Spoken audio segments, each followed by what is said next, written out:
Good morning to all of you. I am delighted to have the opportunity to represent COSLA this morning. I would like to start by introducing myself. I'm Councillor Terry Loughran, Convener of Education and Communities at Inverclyde Council, and I represent the Council on COSLA, Education, Children and Young People's Executive Group. I am here to represent COSLA today as Councillor David O'Neill, the new COSLA President, is unfortunately not able to be here. He, the President and office bearers of COSLA are currently undertaking a series of visits to councils across Scotland at present. Otherwise, David would have been here to deliver this speech himself. However, I am saying nothing today that he would not have said with equal force. We are here today as key influencers within our own sectors, as chairs of National Health Service boards, leaders of councils, elected members, senior managers. We come here today with a common purpose: to ensure that the life chances of the most vulnerable children in Scotland are supported, improved and sustained by our public services. Before I go on to talk some more about this, I trust you'll allow me to say a couple of things about my own council. Inverclyde, it's not been short of its social challenges over the last few years. We do, however, have a very proud history. For those of you who are not familiar with the area, broadly speaking, it combines Greenock, Port Glasgow and Gourock with some surrounding area. Its history is very proud. It was built on sugar, tobacco, wool and cotton and shipbuilding. We have the world's oldest dry dock. We were also the home of the world's first commercial shipyard. Scots, for those of you who are curious. Things change. IBM came to Inverclyde, brought with it huge change as we fought that new digital world that was coming. In addition to that, we also had wafer manufacturing going on for the semiconductor industry. Laterally, Royal Bank of Scotland came to the place, and most of you, if you have a mortgage with the Royal Bank of Scotland, will find that you get it organised out of Greenock.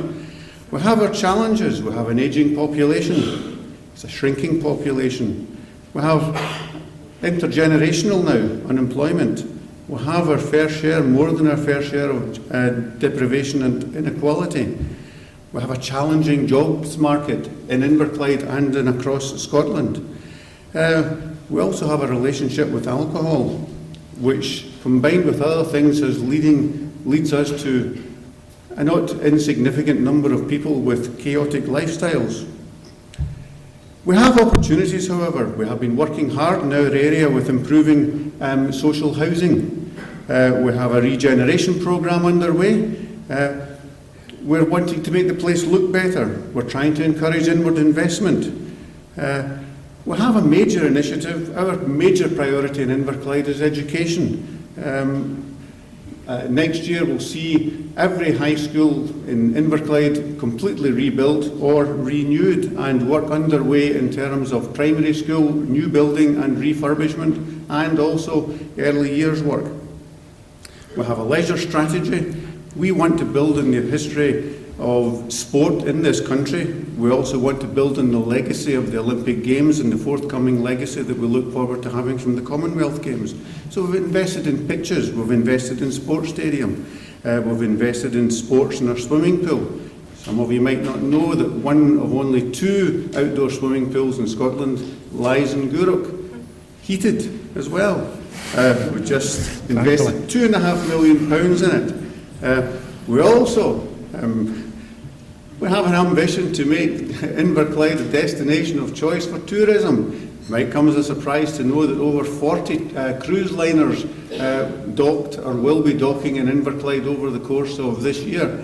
And strangely enough, it might come as a real surprise to you to know that when they fill out their little forms at the end of it, they actually put Inverclyde as being the favourite tour destination in the whole of the British Isles. Don't ask me why. Now, we have a clear improvement agenda in Inverclyde. We want to make Inverclyde a place to live, a place to work, and a place to bring up your family, and that to be one of choice. We are fully engaged in using the Getting It Right for Every Child approach across council services, and we understand the need for early intervention because we cannot afford to do otherwise. The previous COSLA spokesperson for Education and Young People, Councillor Isabel Hutton, spoke at an early years event in March this year which launched the Vision and Priorities paper on Early Years Change Programme. This document was the first of a number of guidance and support briefings for community planning partnerships. Councillor Hutton talked about the long association that COSLA has had with the early years agenda and the need for improved collaboration at the national and perhaps more importantly at local levels. The Early Years Framework, published in 2008, was the product of joint working and cooperation between the Scottish Government and COSLA. Since then, COSLA has worked hard to ensure that early intervention was recognised both in the independent budget review and in the work of the Christie Commission. It's a pity that Professor Heckman, for those of you who don't know, University of Chicago Nobel winner with a specialism in early years intervention, it's a pity that he wasn't our speaker here today, because he undoubtedly would have made the strong economic case for early intervention. He would have expressed the view clearly that now, more than ever, as we see no immediate change to our current economic prospects, that we need to spend every pound wisely when tackling inequality and supporting vulnerable children. Early intervention and prevention is no longer a matter of philanthropic choice, but a moral and an economic imperative. I know that the vast majority of people here today will agree wholeheartedly with that statement. The problem is the reality of delivering public services makes this a hard statement to live up to, no matter how high our level of commitment. As elected representatives, we cannot forget that we are responsible for delivering a range of services for everyone in our communities. The demands for scarce resources are growing, and no one here will need any lessons in how tough it is to reprioritise spending towards programmes that may not deliver benefits for years to come. As an elected member, I'm only too well aware that some of the social and economic issues we deal with currently are not recent. Generational unemployment, access to infrastructure investment to support fragile communities, alcohol and substance abuse have been all too familiar pressures in Scotland for decades. We know it is hard to make a difference, and we recognise that these issues are not ones that can be improved overnight. It takes time and effort to make our children's lives better, and all the words spoken here today will not add 1 ounce of benefit without the leadership, the shared goals, and the determination to work together to make a difference. I want to say some more about what has happened since the establishment of the Early Years Task Force and the launch of the Vision and Priorities paper.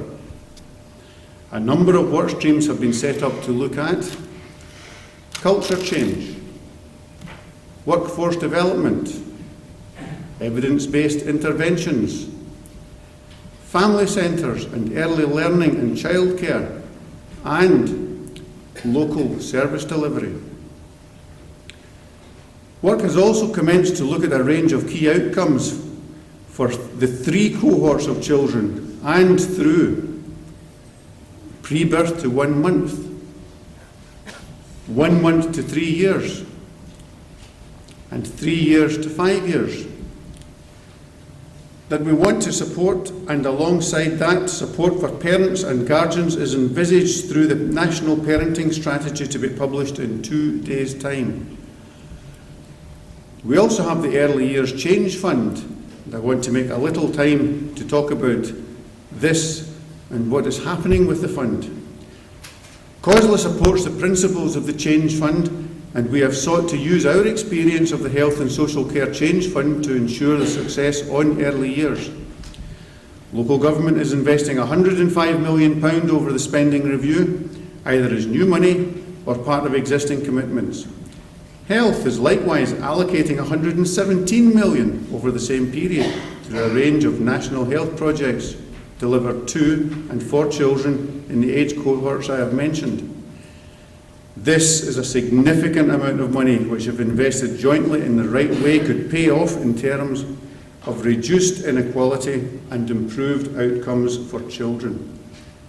However, as I said earlier, whether or not we achieve this improvement is in large part down to the leadership and the shared commitment at local level. COSLA firmly believes that there is a limit to what can be achieved at national level. The public sector must continue to invest resource in what is shown to work, but the type of wholesale change that we want to achieve cannot be delivered from Edinburgh. It must happen in the communities that we all represent. While my emphasis today is very much that local delivery is key, it would be remiss of me if I did not mention the number of initiatives that have already been funded through the Scottish Government's £50 million contribution to the Change Fund. COSLA is happy to support resources being distributed, for example, for family support and childcare for looked after 2-year-olds. But we are also quite clear that these resources should be looked at as part of the wider, holistic approach to change upon which local authorities and their partners are embarked. It must be the job of the Early Years Task Force to give local partners as much clarity as possible on the amount of resources available to them in the coming financial years. I think that there can be a tendency among some to believe that focusing on money and practical challenges of delivering effective partnership underplays the moral case for change, and that we risk losing sight of why we are doing this in the first place.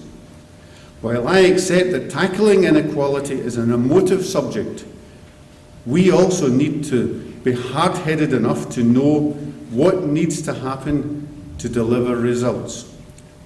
I firmly believe that the effective use of the Change Fund is the key which should unlock the success of local change programmes. This in turn will help deliver better outcomes for vulnerable children and families across Scotland. COSLA is equally clear that to invest in our future, the public sector will need to disinvest from services both nationally and locally where they add little or no value. We know this is both a big political and a practical challenge. But if we do not prioritise our spend collectively, then we fail to deliver the key tenet of the Christie Commission findings, that such prioritisation is vital at this time of economic pressure. I want to conclude today by saying a little more about the work streams established by the Early Years Task Force. Perhaps the most significant is the group looking at local delivery. That is why the Vision and Priorities paper published in March is important, and why further guidance is being made ready to help community planning partnerships prepare for the delivery of the early years objectives within the context of their integrated children's service plans. That guidance is looking at early years and linking it to the GIRFIC approach, and examining the roles of other services such as housing, transport and planning, which, while not providing direct support, nonetheless support children's health and well-being. But let's be clear, today and what follows over the coming months and years is not just about pooling scarce resources to do the best for Scotland's vulnerable children. It's about striving for the outcomes that we collectively set ourselves, and doing that through positive communication with each other. No one stakeholder has all the answers to these issues. It's not just about health. It's not just about income. It's not just about education. We have to work together to deliver this life-changing agenda. There is no choice. So let's say it and do it like we mean it. Thank you.